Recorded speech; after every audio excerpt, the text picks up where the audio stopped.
Hello and welcome to the Sports Gazette Roundup, live from the Sports Gazette studios. It's been an action-packed day in the world of sport, so let's dive right in. These are the headlines. The 70th BBC Sports Personality of the Year Awards are on the horizon, and we are going to take you through the top contenders. Next, onto the Alexandra Palace, where on Friday night, the World Darts Championships will be kicking off. Ooh, and let's get into Christmas spirit already. We will be traveling to London to take you through the best Christmas merchandise at family clubs. But first, we're heading on down to the River Thames, where the Trial 8s for Cambridge's boat race team have been going on earlier on today. Laura Howard reports. Today we're covering the Trial 8s Cambridge race.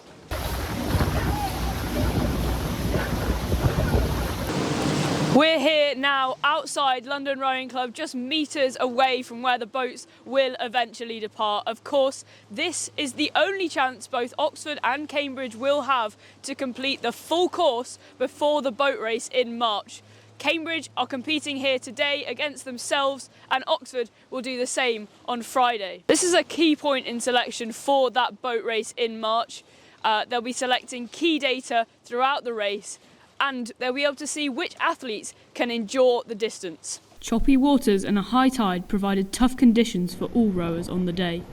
One of the Cambridge men's lightweight crews ultimately succumbed with their boat sinking, having taken on too much water. I think the challenging conditions were actually a really good opportunity for us to really practice what I think is probably one of the worst that the tideway could throw at us. So I think for us, and I think you can see it on the video, all the athletes I think really took advantage of that opportunity to try and learn as much as they possibly can, so that if this happens again on race day, we're more prepared than we were today. Probably this was the most proud I've been of these girls, I think, all season. It was really useful to get the opportunity to race in those kind of conditions, and I mean the race sort of was unexpected. You learn how to deal with that kind of stuff in the boat race generally, and so experience dealing with the unexpected is pretty useful. Trial 8s is the perfect dress rehearsal for the boat race. We don't have to rig the boats, we get to practice on the same course every day, which is an invaluable experience for both the rowers and the coxes. All right, major credit to Laura Howard for braving those tough conditions. Now, from the windy Thames into this cozy studio, we've got our cricket correspondent Ayush Majumdar here with us. Good to have you, Ayush. Thank you. Ayush, the England men's team have been having the best of times out in the West Indies after back-to-back losses. However, the England women's test team are set to start their one and only test match against India. How's the tour been going for them so far? Fantastically well, and that's a lot more than I can say for the men. So the England women have won the T20 series 2-1 in India in their den. That's a big achievement. And now for the exciting one-off test, I'm expecting big performances from Nat Silverbrandt and Sophie Ecclestone. Right, Ayush, there's one problem over here. It's a one-off test. Don't you think it's high time that the women's game gets a longer test series? I think it's well beyond high time that the women's game gets a lot more test matches. We've seen more test matches in this cycle than we've seen in 7 years before that. So that's already a step in the right direction. But again, it's just one-off tests. We need to see longer series. And even if it's just one-off tests, we need to see a lot more of those. From cricket, which has already become an Olympic sport, to paddle tennis, which aspires to be one. Sam France brings us the latest from southwest London. Thanks, guys. Yeah, and arguably trendier relative to tennis, paddle is one of the UK's fastest growing sports. But here in Richmond and Twickenham, there's not a single court. You have to go to Wandsworth if you want to play paddle.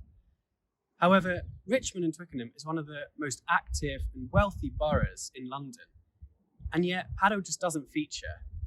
Local councillor Alan Jurians explained to me how floodlit courts are the main obstruction, with residents pushing back against the light and noise spillage.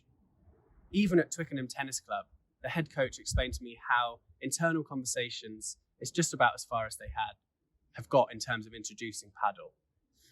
While it would be a surefire hit with Richmond residents, there's going to have to be a real sustained dialogue between them to get paddle going in Richmond. Back to you guys in the studio.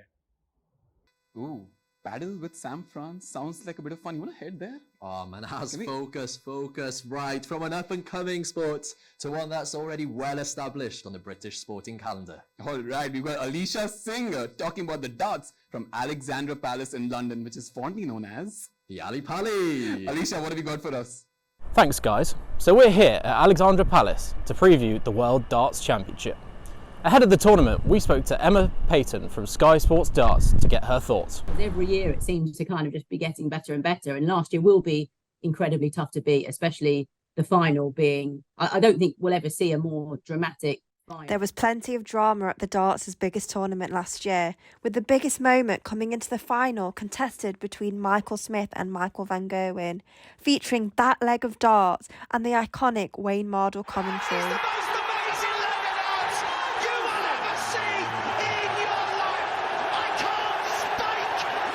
Commentary has become iconic as well, with Wayne Mardle, like, especially, but the fact that he actually couldn't speak after, like, literally, so he came in the studio, had to be taken out of the commentary box, and John Part had to go in his place, and that wasn't planned.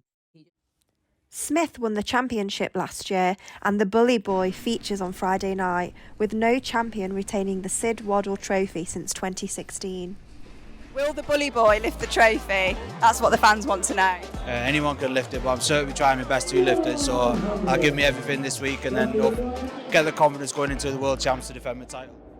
Now this year's tournament looks to be wide open, and Emma opted for a familiar face to lift the 2024 championship. Really hard to retain it. I think a lot of that comes from the fact that he plays on the opening night. There is maybe an added pressure that comes with that. Michael van Gerwen prize final, and that is a final that I think everybody could get behind, and hopefully there's a 9-darter as well. Over 10,000 fans will be crammed into this illustrious arena. Will Bully Boy take home the trophy again? Let's find out, beginning Friday.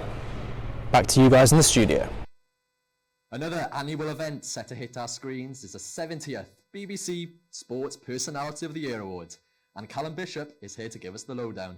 Callum, it's so good to have you with us. For me, Mary Earps seems like the favourite for the biggest prize. What are your thoughts on the shortlist? I think she's a very strong shout. You're right, Mary Earps has captured the hearts of the nation with her performances over the last 12 months. She finished 5th in the Women's Ballon d'Or, which is the highest the goalkeeper has ever finished. But saying that, don't rule out Stuart Broad. Not only has he had a fantastic career, his 2023 was really impressive as well. The highest wicket taker for England in the Ashes, 6 off his last bat, a wicket off his last ball. Certainly don't rule him out. Someone who will always be very close in our hearts. However, it's not the only sports awards being handed out on the night, with the World's Sports Star of the Year awards being handed out. Who is your standout pick?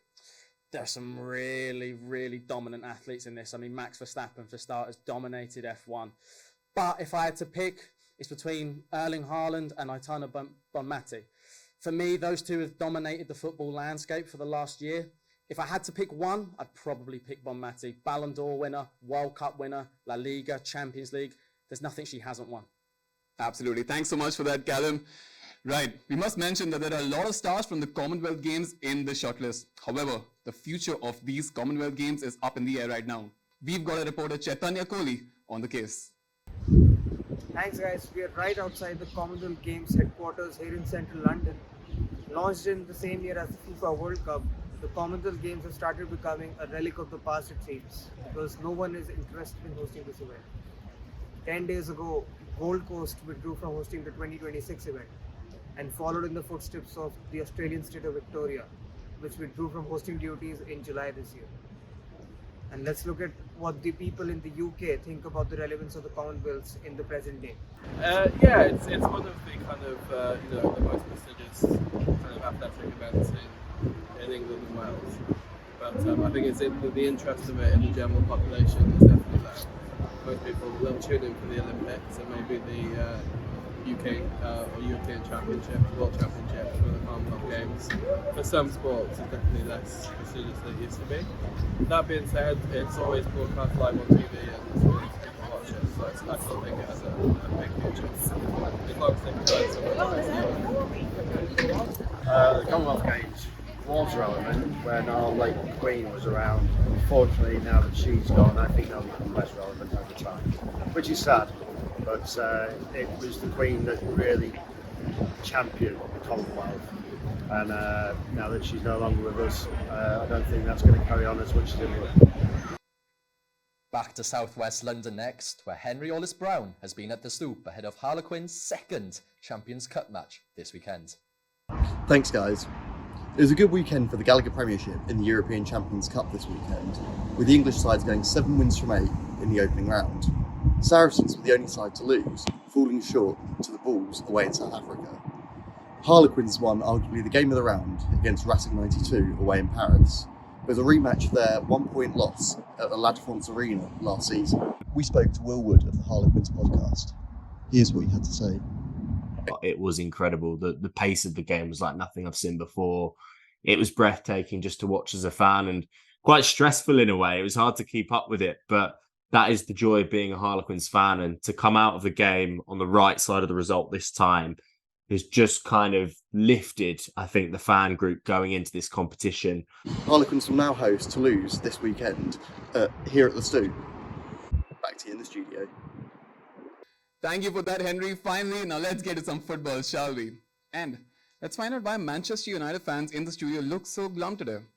Please, Manas, please. Well, we've got our chief football correspondent here this afternoon, Johnny Coffey, ready to give us the lowdown ahead of the final Champions League group stage match. Johnny. Well, things have gone from bad to worse for Erik ten Hag and Manchester United, crashing out of Europe in a 1-0 loss at Bayern Munich. But tonight it's Newcastle's turn to take on the high pressure and try and stay alive in the Champions League. Let's see if they do it. Yeah, and things are going to get worse for Premier League clubs, right? They're going to lose all their African players to the AFCON starting in exactly a month. Yeah, it's really exciting that the AFCON's coming to us in a month. Obviously, you know who I'll be rooting for based on my shirt.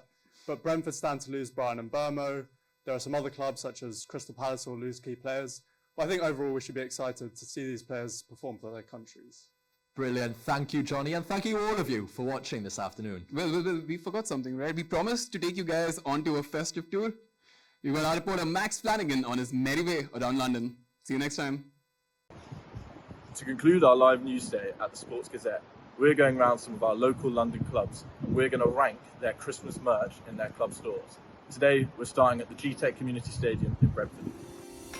The Brentford store had some really great Christmas gifts. They had some lovely jumpers, a nice calendar, and even had a lovely little Christmas ball, all for a really great price. They might have some key players out on the pitch, but the Christmas spirit at the West London club is still high. So we're going to give Brentford an 8 out of 10. Next up, we went to the Fulham Club store, and as you can see, unfortunately Santa didn't leave anything in the stocking for Max this year. Yes, they had a nice calendar, but they didn't quite live up to the billing. They've been performing well on the pitch, but they're not going to be performing too well in our rankings. We're going to give Fulham a 5 out of 10. Lastly, we finished at the Chelsea Club store, and the festive vibes were looking good. They had some nice baubles, some cosy Christmas hats, and a men's and women's calendar. However, it was a bit pricey, so we're going to give Chelsea a 7.5 out of 10. If only we could say the same for their performances this year.